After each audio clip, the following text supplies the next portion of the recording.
Hello everyone.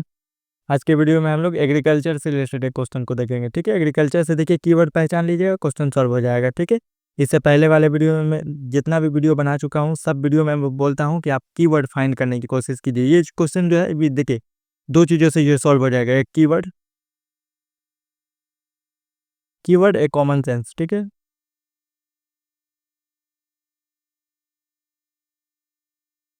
एक common sense, एक keyword को पहचानिए और कॉमन सेंस लगाइए, देखिए क्वेश्चन सॉल्व हो जाएगा। ठीक है, देखिए कीवर्ड क्या है, टैक्सेशन से रिलेटेड क्वेश्चन है, एग्रीकल्चर और टैक्सेशन। देखिए in India the income from allied agriculture activities. ठीक है, लाइक देखिए पोल्ट्री है, फार्मिंग है, वूल है, रेयरिंग है इन रूरल एरिया। ठीक है, is exempted from any tax. Keyword देखिए एनी टैक्स, यहाँ पे कीवर्ड क्या है, एनी टैक्स, कोई भी टैक्स नहीं लगा। ऐसा हो सकता है कोई एग्रीकल्चर है तो ऐसा थोड़ी है कि गवर्नमेंट ऑफ इंडिया पूरा का पूरा छूट दे कि कोई टैक्स भी नहीं लगेगा एग्रीकल्चर पे। सरकार चलेगा ही कैसे। देखिएगा इंडिया का 70-80%, 67% पॉपुलेशन जो है, 50% से ज़्यादा पॉपुलेशन जो है एग्रीकल्चर पे डिपेंडेंट है। और वहाँ पे कोई भी टैक्स, एनी टैक्स लिखा हुआ है। देखिए पोल्ट्री लिखा हुआ है, सिर्फ एग्रीकल्चर नहीं लिखा हुआ है। ठीक है, agriculture activities like poultry, farming, wool, rearing. ठीक है, ये सब कोई भी एनी टैक्स, ये देखिए एनी टैक्स खुद के एक बार कॉमन सेंस लगा कर देखिए। ये क्वेश्चन है कॉमन सेंस वाला। ठीक है, ये पढ़ा लिखा वाला कोई भी क्वेश्चन किताब में ये सब चीज़ें नहीं लिखी रहती, ये कॉमन सेंस यूपीएससी पूछा है। ठीक है, तो ये देखिए ये कॉमन सेंस लगा है, एनी टैक्स लिखा हुआ है। ये स्टेटमेंट आप इनकरेक्ट कर दिए। ठीक है, इनकरेक्ट कर दिए, देखिए आपका आंसर निकल के आ गया। इन इंडिया देखिए the rural agriculture land is not considered as the capital asset. ठीक है, under the provision of the company income tax act 1961।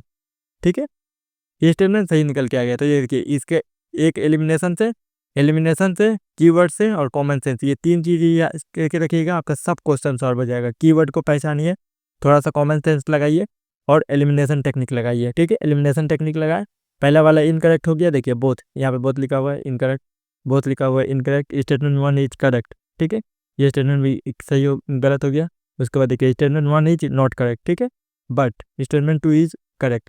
ठीक है, स्टेटमेंट ये किस बचा हुआ है कि जो जाहिर करता है कि पहला वाला गलत है और दूसरा वाला सही है। ठीक है, इसीलिए मैं बोल रहा हूँ कि कीवर्ड, कॉमन सेंस और एलिमिनेशन टेक्निक। प्री का एग्जाम देने जाए ये तीन चीज़ें एकदम खास करके दिमाग में बैठा ले कि कीवर्ड को पहले, क्वेश्चन मुझे जितना भी बड़ा क्वेश्चन है मुझे डर नहीं लगता, पहले मैं कीवर्ड को पहचानूंगा। ठीक है, कीवर्ड को पहचानने के बाद एलिमिनेशन टेक्निक को देखूंगा। ठीक है, एलिमिनेशन टेक्निक को देखूंगा, अगर मुझे सही में एकदम 100% वो चीज़ पता रहता है तो एलिमिनेशन टेक्निक लगाऊंगा। और कोई स्टेटमेंट अगर बहुत बड़ा है या फिर कंफ्यूजिंग है तो उसमें मैं कॉमन सेंस लगाने की कोशिश करूंगा। ठीक है, क्योंकि वह यूपीएससी देखिएगा बहुत सारे मैजिक। ठीक है, यूपीएससी कहाँ पढ़ता है, पूछता है आपको, देखिएगा वहाँ पे लिखा रहता है यूपीएससी का सिलेबस, जब नोटिफिकेशन आता है उसी में लिखा रहता है। देखिएगा डिसीजन मेकिंग पर्सन। ठीक है, कि डिसीजन लेने की काबिलियत हो, कैसे हो, कॉमन सेंस के जरिए, कि किसी भी चीज़ को आप बारीकी से सोचते हैं कि नहीं। ठीक है, यही चीज़ है। ठीक है, अगले वीडियो में हम लोग देखेंगे एक नेक्स्ट टॉपिक को। ठीक है, थैंक यू, बाय बाय।